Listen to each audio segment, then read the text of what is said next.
Vision plus news, সঙ্গে রয়েছে আমি মন্দিরা। আজকে শুরুতেই যে খবরের দিকে চোখ রাখবো, অত্যন্ত গুরুত্বপূর্ণ খবর। কারণ গতকালের পর আজ ফেরও লাইনচ্যুত হয়েছে ট্রেন।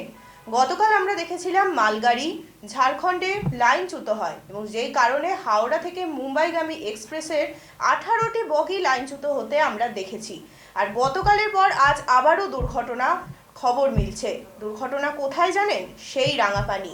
মনে আছে তো সেই রাঙাপানি, যেখানে মাত্র মাস দেড়েক আগে ঘটেছিল দুর্ঘটনা। আজ সেখানেই সকাল 11টা নাগাদ খবর মিলছে লাইনচ্যুত হওয়ার ঘটনা।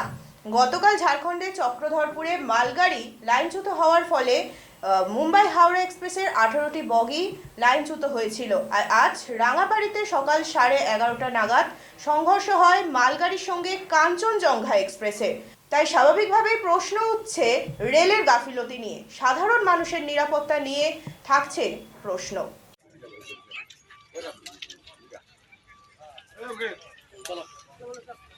চলো চলো চলো চলো রেল দপ্তরকে জিজ্ঞাসা করে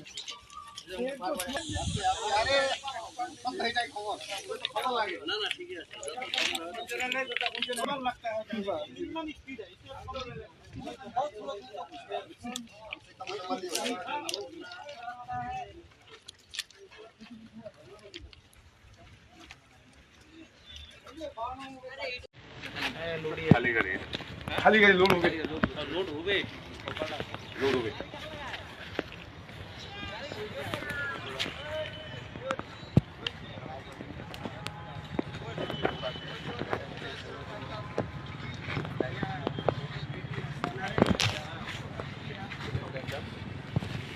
সঙ্গে সঙ্গে চলে গেল গাড়ি হয়ে গেছে, দেখেছেন চাকা থেকে লাইন থেকে নেমে গেছে, দেখতে পাচ্ছেন।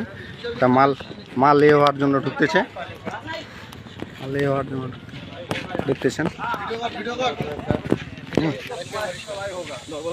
হালকা লাইভ মারিনু ফালতু লোক দেখিস গু দেখিস বিশাল বড় রিপোর্টার আছে লাইভ মারি